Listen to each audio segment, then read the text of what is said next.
नमस्ते है जी। Ancient healing science से मैं हूं धैर्यवान, आपका अपना रेकी मास्टर।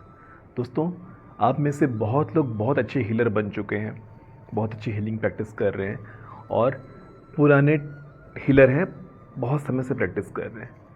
बहुत लोगों के पास एक प्रॉब्लम जो कॉमन आई हुई है, जो आज तक मैंने अपनी कंसल्टेंसी में, अपनी काउंसलिंग में, अपनी क्लासेस में जो मैंने सुना है, समझा है कि कई बार ऐसा होता है कि आप सुरक्षा चक्र भी बनाते हैं, उसके बाद भी किसी और की प्रॉब्लम आपकी लाइफ में इफ़ेक्ट कर जाती है। किसी और की हीलिंग करने के बाद आप कहीं ना कहीं वो नेगेटिविटी आपको किसी और तरीके से परेशान कर रही होती है।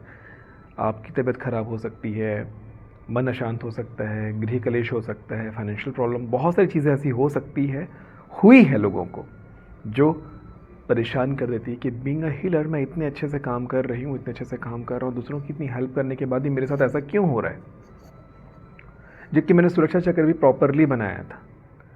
सुरक्षा चक्र के बाद भी क्या ये चीज़ें हो सकती है? जी हो सकती है।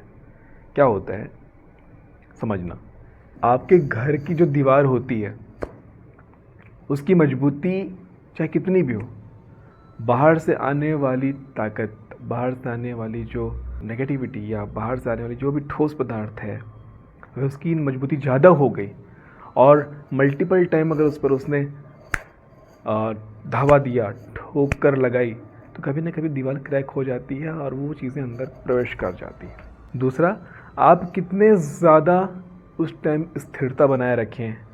ये बिल्कुल ऐसा ही है कि एक हाथ से अपने आप को थामे भी रखना है और दूसरे हाथ से दूसरे की हेल्प भी करनी है। तो कभी कभी क्या होता है, हीलर जब भाव विभोर होकर भाव आवेश में बह जाते हैं तो वो हेल्प करने के चक्कर में इतना बढ़ जाते हैं कि वो भूल जाते हैं कि दूसरे हाथ से अपने आप को थामे भी रखना है। ये एग्जाम्पल है कि किसी की मदद कर रहे हैं तो अपने आप को बचाए रखना, ध्यान जहाँ छोटा कि अपने आप को बचाए रखना है।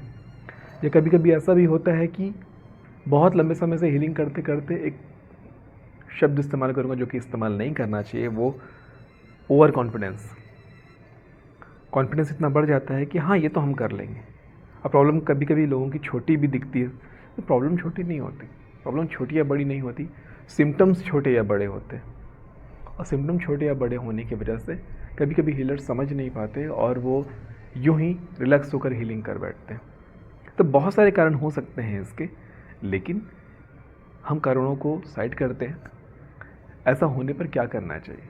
अग्नि स्नान बहुत इम्पॉर्टेंट है। अग्नि स्नान, कई तरह के स्नान होते हैं, जिसको रेगुलर हम जानते हैं जल स्नान, जो हम रेगुलर अपने घर पे करते हैं। दूसरा होता है वायु स्नान, जिसका वीडियो हाल ही में मेरे दूसरे चैनल पे मैंने बनाया कि वायु स्नान का क्या इफ़ेक्ट पड़ता है आपके जीवन में, कब आपको वायु स्नान की ज़रूरत होती है।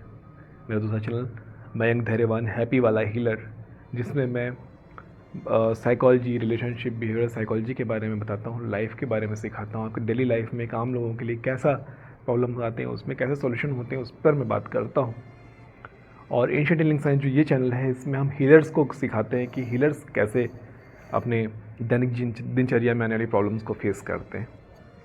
तो जल स्नान, वायु स्नान, और तीसरा होता है अग्नि स्नान, चौथा होता है मृदा स्नान, मठ बात बोलते हैं जिसे, मठ बात, और पांचवा होता है प्रकृति स्नान, मतलब पत्तों से होता है, हरे रंग के पत्तों से, जनरली नीम के पत्तों से, नीम के पत्तों को पीस करके या नीम के पत्तों को सीधा उसमें लेट करके उसको ढका जाता है शरीर को।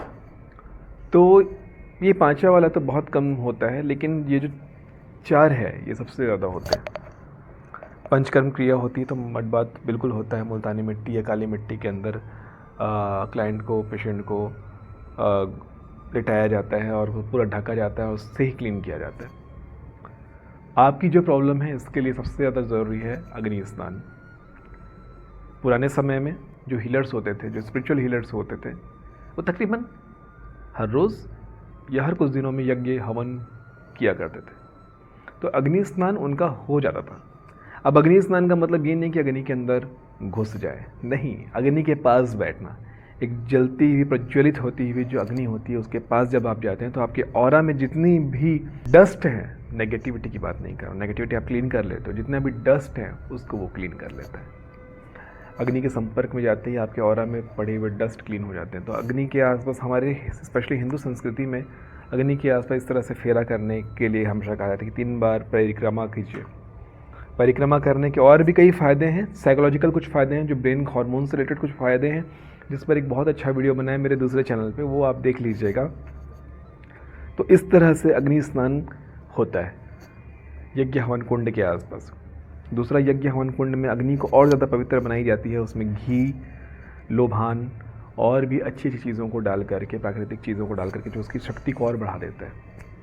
तो इसलिए आपको हर कुछ दिनों में मंदिर जाना चाहिए, जहाँ यज्ञ पूजा वगैरह होता है वहाँ जाना चाहिए, वहाँ माथा टेकना चाहिए। वहाँ के ऑरा में जाके आप अपने ऑरा को शांत करते हैं, अपने ऑरा को क्लीन कर पाते हैं, डस्ट को क्लीन कर पाते हैं। दूसरा, जब भी कभी आपको इस तरह का चीज़ लगे कि आपको ऐसी प्रॉब्लम हो रही है, तो दिन में 3 से 4 बार इस तरह के खप्पर में, मिट्टी के इस खप्पर में, आप जानते हैं, देखे हैं इसको, हर मंदिर मस्जिद में देखा गया है इसको, कंडों को जला करके, लकड़ी के या गोबर के कंडों को जला करके उसमें अग्नि प्रज्वलित कीजिए। लोभान डाल दीजिए, लोभान बहुत अच्छा होता है, लोभान के बहुत सारे प्रयोग हो सकते हैं, उसको डाल दीजिए। घी डाल दीजिए अग्नि जलाने के, आग जलना चाहिए, धुआं नहीं बोल रहा हूँ मैं, आग चाहिए मुझे। जब आग जलता हो तो किसी भी पेशेंट को या मरीज को आप ये कर सकते हैं। जब आपको प्रॉब्लम हो रही है तो आप किसी और को बोल करके अपने ऑरा में इस तरह से उतरवाइए। खुद मत करना, इस तरह से करना, क्लॉकवाइज इस तरह से उतारना कई बार, शरीर के हर तरफ से, हर दिशा से, इधर से भी, इधर से भी, इधर से भी, हर दिशा से क्लॉकवाइज, एंटी क्लॉकवाइज उतरवाइए। तो ये अग्नि आपके शरीर के करीब जितने आती है, बहुत ज़्यादा करीब मत करना, अपने ऑरा को समझते हुए जलती हुई अग्नि से वो सारी गंदगियाँ जल जाएगी जिससे आप परेशान हो रहे हो। बहुत ही आसान प्रयोग है, बहुत ही ज़रूरी प्रयोग है, ये आपको करते रहना चाहिए।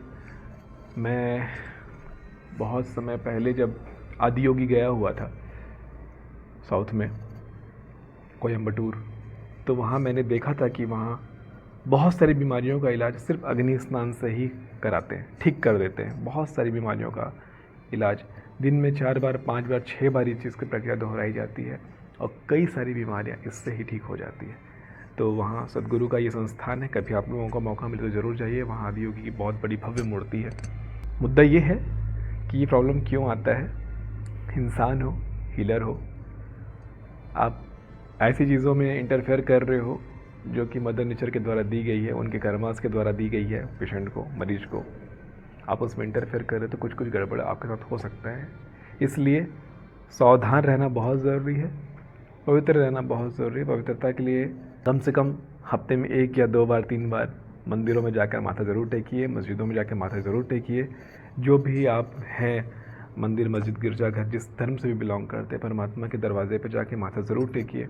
जाने अनजाने की ये भूलों के लिए क्षमादान मांगिए और जो भी पवित्र जल, पवित्र अग्नि के आसपास जाके इस तरह से लीजिए उनकी ऊर्जा को, जिससे आपकी शक्ति बढ़ेगी, आपकी ये सब प्रॉब्लम्स हैं वो घटेंगी। रेगुलर लाइफ, एक हीलर्स के जीवन में ऐसी प्रॉब्लम्स आती रहती है, तो इस तरह के सॉल्यूशन से बहुत आसानी से हो जाता है। ज़बरदस्ती का खर्च करने की ज़रूरत नहीं है कहीं भी दुनिया भर की चीज़ों को ये करके। मैं अपने एंशिएंट हीलिंग साइंस के इस चैनल में कोशिश करता हूँ कि लोगों को नहीं के बतौर खर्च से, ज़ीरो से कम खर्च में चीज़ें संभल जाए, ठीक हो जाए। और आने वाली वीडियोस में और कई प्रॉब्लम्स हैं जो डिस्कस करने हैं हमें, तो अपने प्रॉब्लम्स लिखते रहिए। जूम मीटिंग क्लासेस में हमारे जो लोग आते हैं वो लोग बहुत सारे सवाल पूछते हैं, तो वो उन्हीं सवालों में से एक जवाब है ये। मिलते रहेंगे आने वाले वीडियो पे, तब तक के लिए नमस्ते है जी।